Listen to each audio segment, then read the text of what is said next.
আপনার বাবার মেয়ে আপনার কে হন? আমার বোন। আপনার বোনের ভর্তির সময় আপনাকে দেখিনি তো। না, আসলে আমি সেলসে চাকরি করি, সময় খুব কম। কিন্তু বাবার এই ব্যাপারটায় আমার এই ইন্টারফিয়ারেন্সটা খুব জরুরি ছিল, তাই। কেন জরুরি বলছেন বলুন তো? দেখুন, আমি চাই না যে বাবা কিডনিটা দিক। কিন্তু আপনার বোনের কিডনি ট্রান্সপ্লান্ট করাটা তো অত্যন্ত জরুরি, আর আপনার বাবা স্বেচ্ছায় কিডনি দিতে রাজি হয়েছেন। দেখুন, বোনকে কিডনি দিলে বাবাকে কিন্তু একটা কিডনি নিয়ে বেঁচে থাকতে হবে, সেটা কিন্তু আমি চাই না। I appreciate it. মানে আজকালকার দিনে অন্তত বাবা মা সম্পর্কে এতটা কেউ ফিল করে না। না না, ফিল তো আমায় করতেই হবে, কারণ সারা জীবন একটা অকেজো খুঁতো বুড়োর বোঝা আমাকে টানতে হবে। যখন তখন অসুস্থ হয়ে পড়বে আর আমার টাকার ধ্বংস হবে, সংসারে কোনো কাজে লাগবে না, মানে একটা বাতিল বুড়ো হয়ে যাবে। তাই আমি আপনাকে বলতে এলাম, বাবা যেন কিডনি না দেয়। দেখুন, আপনার বাবা কিডনি দেবেন কি দেবেন না সেটা আমার কিংবা আপনার ইচ্ছের উপর নির্ভর করছে না।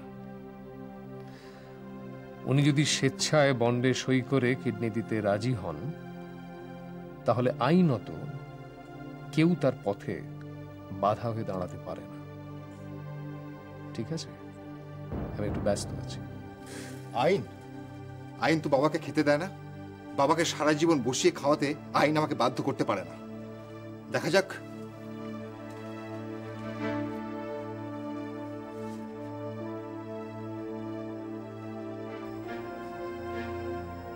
পিতা স্বর্গ পিতা ধর্ম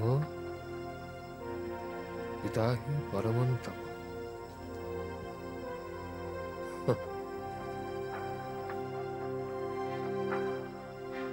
এই দুনিয়ায় ভাই সবই হয়, সব সত্যি, সব সত্যি।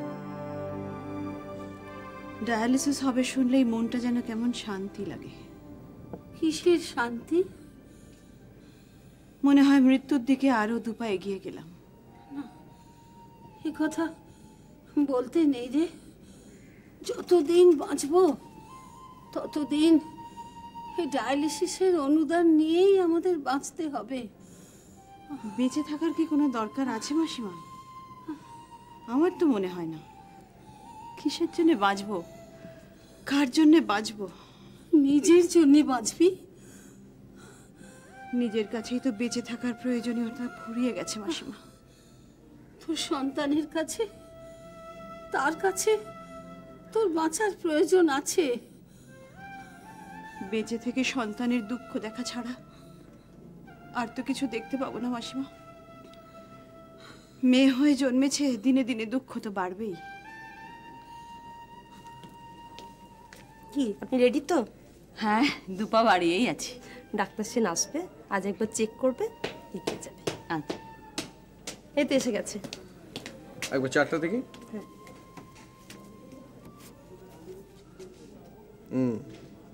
গুড, ব্লাড প্রেশার তো ঠিক আছে। ইউরিনে কষ্ট হচ্ছে? আচ্ছা, আমাকে কি ডায়ালিসিসটা করতেই হবে? উপায় নেই ম্যাডাম, এটা তো একমাত্র ট্রিটমেন্ট। একটু পরে সিস্টার আপনাকে নিয়ে যাবে, কেমন? আপনি কেমন আছেন? ভালো। ভালো? রাত্রে ঘুম টুম হচ্ছে তো? হ্যাঁ হ্যাঁ হচ্ছে। ওই বুকে বুকে একটা ব্যথা হতো, ওটা কম আছে। বাহ, গুড। আপনি সুস্থ হয়ে যাবেন, কোনো চিন্তা করবেন না। শুনুন, তারপর ম্যাডাম টিকলি কি খবর? ভালো?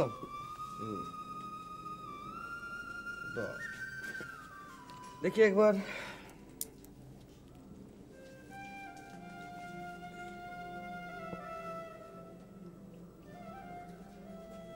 দেখি।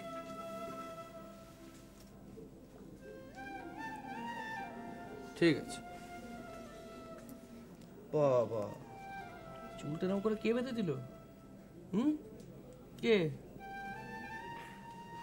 ঠিক আছে সিস্টার, এটা চলবে। হ্যাঁ ঠিক আছে, এটাও চলবে, এটা অফ করে দেবেন। ঠিক আছে? ঠিক আছে। দেখ, তারপর ছুটি কেমন আছো? সকাল থেকে কি খাওয়া দাওয়া হলো? বিস্কিট। হরলিক্স দিল না? Very bad. ঠিক আছে, কয়েকদিনের মধ্যে তোমার ছুটি হয়ে যাবে, তখন বাড়ি গিয়ে তুমি এন্টার হল ডিসকার, ঠিক আছে?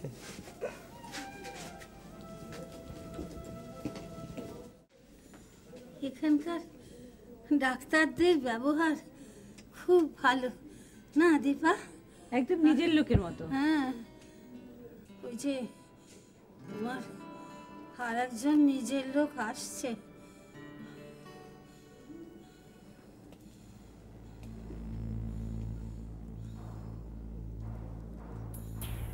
কি ব্যাপার,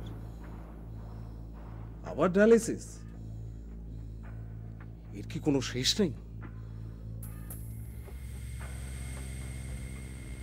আমার যে ডায়ালিসিস হবে এ কথা তোমাকে কে বললো? হাসপাতাল থেকে ফোন করেছিল। আর কিছু বলেনি? না, আর কি বলার আছে? এসো, টাকা জমা দিয়ে যাও। সেটাই বলার ছিল। কাল রাতে দীপার ডায়ালিসিসের টাকা আমি জমা দিয়ে দিয়েছি। মাসিমা?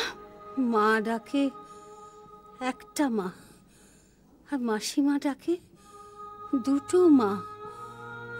দুবার মা ডাক শুনতে হলে এটুকু কর্তব্য তো করা উচিত।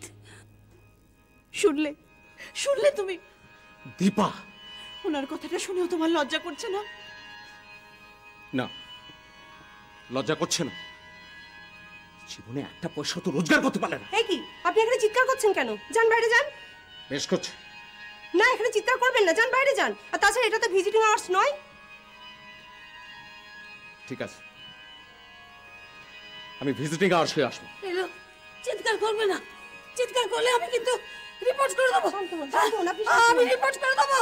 আপনি শান্ত হন। আপনি এত অসুস্থ, সেটা আপনি না বুঝলে কে বুঝবে বলুন তো? মানুষটা আমার মেয়েটাকে মেরে ফেলতে চাইছে। আমি আপনি বেঁচে আপনি শুয়ে পড়ুন। আমি কিছুতেই ঠিক আছে, কাউকে ঠিক দেব আছে, না। ঠিক আছে। আপনি শুয়ে পড়ুন, আপনি শুয়ে পড়ুন। আপনি এত অসুস্থ।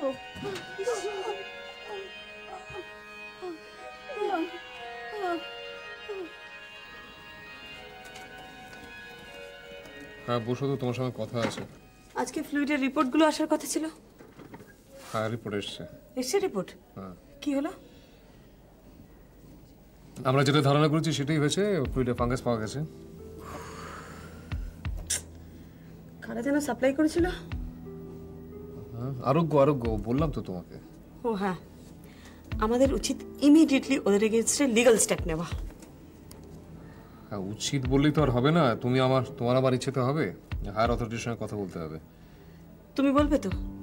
তুমি যদি চাও আমিও বলতে পারি। না, আমি আগে সিমোর সঙ্গে কথা বলি। ঠিক আছে, তুমি দেখো, যদি মনে করো তুমি তোমার রিপোর্টটা আমার কাছে একটু ফরওয়ার্ড করে দিও। I shall immediately move.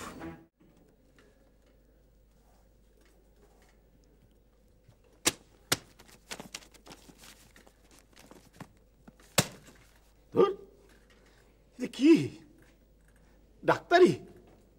এর থেকে কোনো সরকারি অফিসার এলডিসি হওয়া অনেক ভালো ছিল। ছি ছি ছি ছি, এখন আমি কোথায় খুঁজে পাই? এর মধ্যে থেকে কোনো রেকর্ড পাওয়া সম্ভব? হায়ার অথরিটিকে কি এক্সপ্লেনেশন দেবো আমি? মাগো মাগো মাগো, দেখো মা, পরের জন্মে আর যাই হই যেন হসপিটালের সুপার না হই। এর থেকে হ্যালো, হ্যাঁ স্যার, আমি কি কি না না, এটা কোনো বিউটি পার্লার নয়। বিউটি পার্লার না না, এটা স্পন্দন হাসপাতাল। হ্যাঁ, স্পন্দন হাসপাতাল। না না, সঙ্গম নয়, সঙ্গম নয়, সঙ্গম বিউটি পার্লার নয়, স্পন্দন হাসপাতাল। সত্য সব বলছি, হাসপাতাল হাসপাতাল, বিউটি পার্লার। দেখি কি বাবা, আপনারা সব স্যার, তোমরা সবাই হুড়মুড় করে ঢুকে পড়লে। স্যার, আমরা কিন্তু ছেড়ে দেব না, আমি বলেই দিচ্ছি। ছেড়ে দেবে না মানে? একেবারে দুদিনের মধ্যে অ্যাকশন না হলে একবারে রক্ত গঙ্গা বইয়ে দেব। এই কি সব উল্টো পাল্টা বলছো? কেন, আপনি কিছু জানেন না? কিছু জানিয়েছো যে জানবো? আপনি জানেন না যে বার্ন ওয়ার্ডে আমার ছেলের মাথায় ফ্যান ভেঙে পড়েছে? সে কি, এই কিভাবে হলো? বাহ, ভাবতে পারেন আমার ছেলের কোনো মাথার দাম নেই, যত সব দাম ওই ডাক্তারদের মাথায়। জানেন আমার ছেলে মাধ্যমিক ফেল। ওরে বাবা, তাহলে তো সাংঘাতিক ব্যাপার। না কিন্তু মাধ্যমিক ফেলের মাথায় পাখা ভেঙে পড়বে না এমন কিন্তু কোনো আইন নেই। রসিকতা করছেন, রসিকতা করছেন আমাদের সঙ্গে। আমিও কিন্তু ছেড়ে দেব না, আমি সকলকে নিয়ে ওই কমিশনে গিয়ে যাবো। এই দেখুন, কেন কেন এইসব ভয় দেখাচ্ছেন? আপনারা উত্তেজিত হয়ে পড়েছেন। ঠান্ডা মাথায় বসুন না, বসুন বসুন বসুন বসুন। দেখুন আমি রসিকতা করছি না, আমি ব্যাপারটা সহানুভূতির সঙ্গে আপনাদের বোঝানোর চেষ্টা করছি। ভাবতে পারেন একটা সরকারি হাসপাতালে একটা সিলিং ফ্যান একটা পেশেন্টের মাথায় ভেঙে পড়লো। সত্যি ভাবা যায় না। এছাড়া সরকারি ভাবে তার কোনো অ্যাকশন নেই। আশ্চর্য, আপনি সুপার হয়ে আশ্চর্য বলছেন? অত্যাশ্চর্য। না মানে বলছি যে পাখাটা কি একদম মাথার উপরেই পড়েছে? না মানে ফ্যানটা কান ঘেঁষে পড়েছে, ব্যান্ডেজও বাঁধা হয়েছে, ওষুধপত্র দেওয়া হচ্ছে, একবারে সাংঘাতিক মশাই। কি কাণ্ড! আচ্ছা বার্ন ওয়ার্ডের হেড কি বলছে? হ্যাঁ অনেকবার বলা কওয়া হয়েছে, কিন্তু কোনো অ্যাকশন নেওয়া হচ্ছে না। আচ্ছা আচ্ছা আপনারা কি ভাবেন? হ্যাঁ আপনারা যদি কিছু না করেন আমি সকলকে নিয়ে একেবারে কমিশনে যাব। দেখুন ব্যাপারটা আমাকে ভাবতে দিন, আমার ব্যাপারটা দেখতে দিন একটু। আপনাকে বোঝানো আর হাতিকে হাফ প্যান্ট পরানো কোনো তফাৎ নেই। এই চল। শুনুন শুনুন, অদ্ভুত কাণ্ড, হাতিকে হাফ প্যান্ট। আমাকে হাতি বলে গেল? আমাকে এত বড় অডাসিটি! হ্যালো,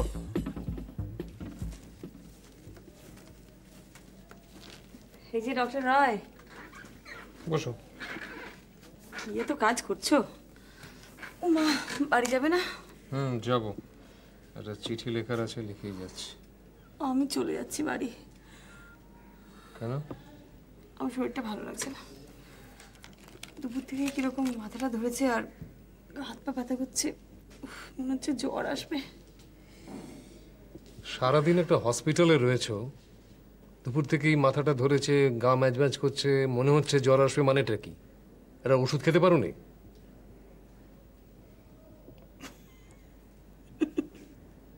হাসছো কেন? কি হলো, বোকার মতো হাসছো কেন তুমি? মনে পড়ে যাচ্ছে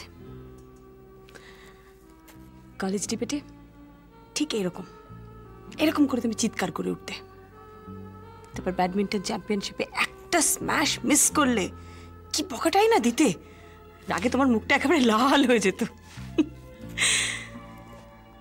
তখন ফার্স্ট ইয়ারে পড়া মৃত্তিকা সেন কয়েক বছরের সিনিয়র নক্ষত্র রায়কে লুকিয়ে লুকিয়ে দেখে ভাবতো রেগে গেলে নক্ষত্র রায়কে আরেকটু বেশি হ্যান্ডসাম, আরেকটু বেশি সুন্দর দেখায়।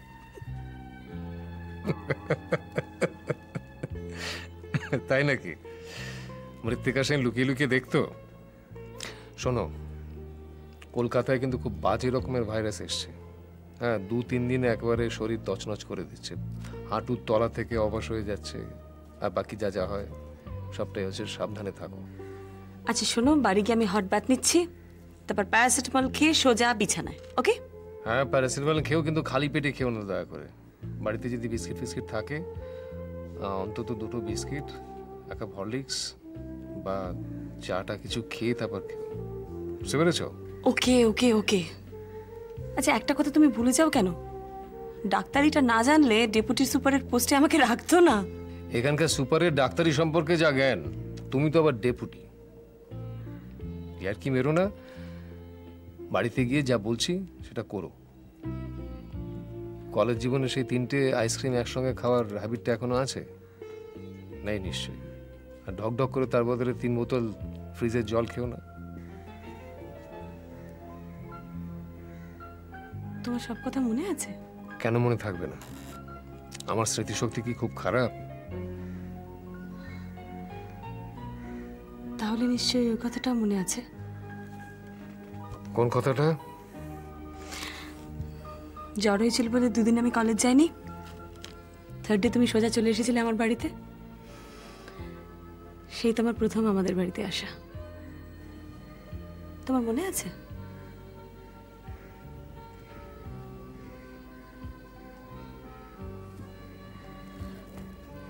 ভাইরাল ফিভার কিন্তু 3-4 দিন থাকে, একটু আগে তুমিই বলছিলে।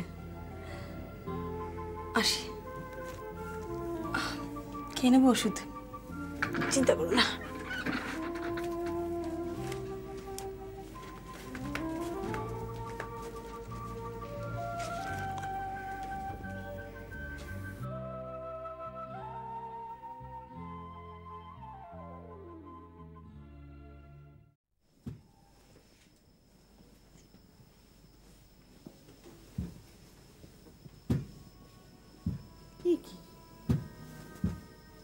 টিকলি, তুমি এখনো ঘুমোনি? না, ঘুম আসছে না। ও, ঘুম আসছে না কেন? খুব কষ্ট হচ্ছে? মাথায় হাত বুলিয়ে দেব? না, তুমি ঘুমিয়ে পড়ো, আমি নিজে নিজে ঘুমিয়ে পড়ব। নিজে নিজে ঘুমিয়ে পড়বে? ঠিক আছে, তোমার কোনো কষ্ট হলেই কিন্তু তুমি আমাকে ডাকবে, আমি কিন্তু জেগে থাকবো। না না, তুমি জেগে থাকো না, ঘুমিয়ে পড়ো। তুমি জেগে থাকবে, তোমার শরীর খারাপ হবে। পাকা বুড়ি, তুমি চোখ বোঝো, আমি তোমায় ঘুম পাড়িয়ে যাব। চোখ বোঝো।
জেগেই আছি, এতক্ষণ ঘুমানোর ভান করে শুয়েছিলাম। দিদি, তুমি আমাকে বলেছি তুমি তোমার মাথার আগে আমাকে দেখাবে। ঠিক আছে, চলো।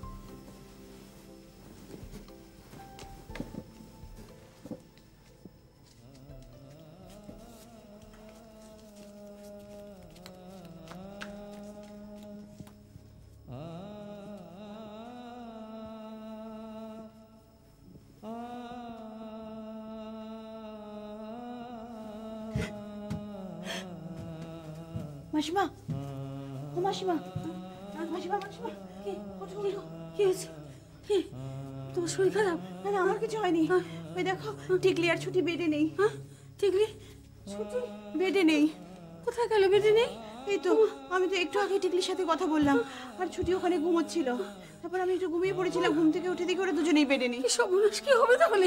আমি যাই, একটু নাইট মেট্রনের সাথে কথা বলে আসি। আমিও যাবো। আর তুমি এই শরীর নিয়ে কোথায় যাবে? না, আমি এখানে একা থাকলে আমার আরো শরীর খারাপ হয়ে যাবে। দেখে দেখে দেখে নেবো।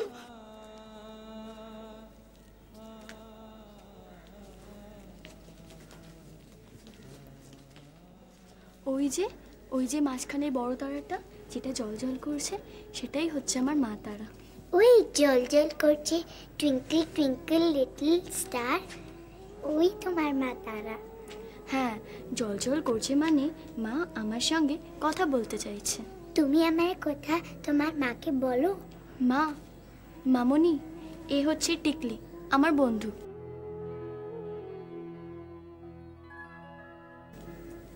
Hello, Auntie. Here is Tikli. I love you, Auntie. I love you, Auntie. Where is your Auntie, darling? তুমি আমার বন্ধু না? আমি তো তোমার বন্ধু আছি, কিন্তু একদিন আমি স্টার হয়ে যাব, তাই তো আমি স্টার সঙ্গে ফ্রেন্ডশিপ করে রাখলাম। বলবি না, ওরকম অলক্ষণে কথা একদম বলবি না। মা, আমরা বুড়িরা বেঁচে থাকতে তুই কেন স্টার হয়ে যাবি? না, তুই 1000 বছর বাঁচবি, লক্ষ লক্ষ বছর তুই বাঁচবি। আপনারা সব বাইরে কেন? ওই ওরা দুজন মানে ছুটি আর টিকলি বেডে ছিল না, তাই আমরা খুঁজতে বেরিয়েছিলাম। চলে এসেছিলে? দেখো, তোমার জন্য সবাই কাঁদছে। এরা কাঁদছে কেন? এরা কাঁদছে কেন? এরা যে তোমাকে ভালোবাসে ডার্লিং।